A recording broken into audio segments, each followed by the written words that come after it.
Hello friends, இது உங்கள் green தமிழா. இன்னைக்கு நம்ம மூவி ரிவ்யூல பாட்டி சொல்ல தட்டாதே படத்தோட ரிவ்யூ தான் பார்க்க போறோம். இந்த படத்தோட ரிவ்யூ பார்த்து நம்ம சேனல் சப்ஸ்கிரைப் பண்ணி உங்க ஃப்ரெண்ட்ஸ் சப்போர்ட் பண்ணுங்க. பாட்டி சொல்ல தட்டாதே 2023 தமிழ்ல வெளியான ஒரு comedy romantic drama movie. Hema Surya இந்த படத்தை வந்து டைரக்ட் பண்ணிருக்காங்க. பாண்டியராஜன், நளினி, சீனிவாசன் மற்றும் பல இந்த படத்தை நடிச்சிருக்காங்க. இந்த படத்துடைய கதை என்னன்னா, படத்துடைய ஹீரோயின் வழக்கமாக லவ் பண்ணுவாங்க. உடனே ஹீரோயினை கூட்டிக்கிட்டு இந்த பொண்ணு தான் நான் கல்யாணம் பண்ண போறேன், குறிப்பா இந்த வீட்டில் தான் நான் வந்து வாழ போறேன் அப்படின்னு சொல்லிட்டு ஒத்த கால நிற்பாருங்க. இதை கேள்விப்பட்ட உடனே ஹீரோடைய ரொம்ப ஷாக் ஆயிரும். அந்த வீட்டுக்கு போகாத, அந்த வீட்டில் போனால் நிறைய பிரச்சனை இருக்கு, போகவே வேணாம் அப்படின்னு சொல்லிட்டு அவங்களும் விடாப்படியா அப்படி பிடிக்கிறாங்க. இருந்தாலும் ஹீரோ விடுறதா இல்லை, அந்த வீட்டுக்கு தான் நான் போவேன் அப்படின்னு சொல்லிட்டு அந்த வீட்டுக்கு போயிடுறாரு. போனதுக்கு அப்புறம் ஏகப்பட்ட விஷயங்கள், ஏகப்பட்ட சம்பவம் அந்த வீட்டில் நடக்குது. உடனே ஹீரோ அப்படியே அப்செட் ஆயிடுறாரு. இந்த சம்பவத்தை வந்து ஹீரோ எப்படி வெளிவராரு, இறுதியில என்ன ஆச்சு அப்படிங்கிறதா இந்த படத்துடைய ஒன்லைன். இப்போ இந்த படத்துடைய பாசிட்டிவ் பார்த்தலாம். இந்த படத்துடைய பாசிட்டிவ்னாவே இந்த படத்தில் இருக்கிற எல்லாம் வந்து தரமாக பலந்துன்னு கொட்டை போட்ட நடிகர்கள். ஏன்னா அந்த காலத்து நடிகர்கள். பாண்டியராஜன் சார்லாம் பாட்டி சொல்ல தட்டதை ஒன்னிலேயே சும்மா பின்னி படம் எடுத்துட்டாரு. அந்த படம்லாம் பார்க்கும்போது இன்னும் பார்த்தா கூட அப்படியே குபீர் நம்ம வாய் விட்டு சிரிச்சிருவோம். அதுவும் அந்த படத்தில் அந்த கால் சீன்ஸ்ல கிளைமேக்ஸ்ல வரும். நாங்களும் அதை பார்த்து ஆச்சரியப்பட்டு வாயை பொழந்துட்டு பார்த்துருக்கோம். ஏன்னா அந்த அளவுக்கு அப்படியே டபுளா பிரிஞ்சு போகும்.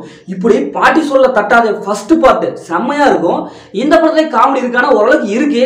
அதே மாதிரி இந்த படத்துல பாண்டியராஜன் சார் செம்மையா பண்ணிருக்காரு. நிறைய பழம்பெரும் நடிகர்கள் இருக்காங்க, அவங்களும் செம்மையா பண்ணிருக்காங்க. காமெடி ஃபர்ஸ்ட் ஹாஃப்ல செம்மையா எடுபட்டு இருக்கு. படத்தோட பிஜிஎம் மியூசிக் சூப்பரா இருக்கு. ஏன்னா பக்காவான ஒரு பிஜிஎம் கொடுத்துருக்காங்க. அதே மாதிரி சினிமாட்டோகிராஃபிக் சும்மா கலர்ஃபுல்லான விஷுவல் படம் கொடுத்துருக்காங்க. ஃபர்ஸ்ட் ஹாஃப் எல்லாம் ஒரு காமெடியாவே அப்படி கொண்டு போயிருக்காங்க. இப்போ இந்த படத்தோடைய நெகட்டிவ் பார்த்தலாம். அந்த படத்தோட நெகட்டிவ்னாவே செகண்ட் ஹாஃப் தாங்க.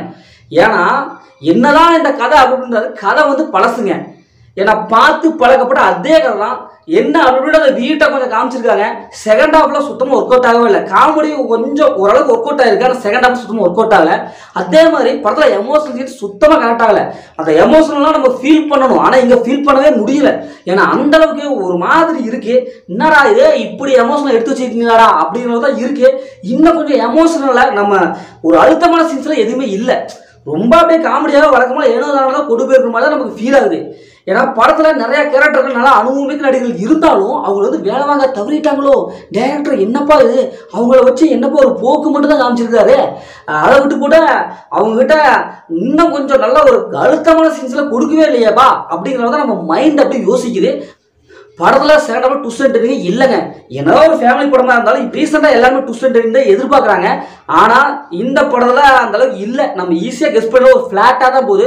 80s எப்படி பார்த்தோமோ அதே மாதிரி செகண்ட் ஹாஃப் கொண்டு வந்துட்டாங்க. ஃபர்ஸ்ட் ஹாஃப் கூட ஓகே ஓரளவுக்கு பார்க்கலாம்ப்பா அப்படின்ட்டு ஃபர்ஸ்ட் ஹாஃப் இருக்குது. ஆனால் செகண்ட் ஹாஃப் சுத்தமாக இல்லை. அது கிளைமேக்ஸ் பார்த்து பழக்கப்பட்ட அதே கிளைமேக்ஸை கொடுத்து வச்சிருக்காங்க. ஒரு வித்தியாசமான கிளைமேக்ஸ் எதுவுமே அவங்க ட்ரை பண்ணலாம். அப்படி ட்ரை பண்ணினாங்க கண்டிப்பாக படம் வேற லெவலில் ஹிட் அடிச்சிருக்கும். இந்த படத்தை ஃபேமோட பண்ணால் கண்டிப்பாக ஃபேமோட பண்ணலாம். ஏன்னா படத்தில் அந்த மாதிரி இல்லை. முதல்ல படம் எப்படி இருக்கு, சூப்பரா இருக்கா இல்லை சுமாரா இருக்கா படம். இந்த படம் வந்து ஒரு நார்மலா ஒரு ஆவரேஜ் படம் தான். நான் உங்களுக்கு பர்சனலா சஜஷன் பண்றேன். ஓகே, இதே மாதிரி அடுத்த புதிய மூவியில் சந்திப்போம். உங்கள் கவி பாரதி.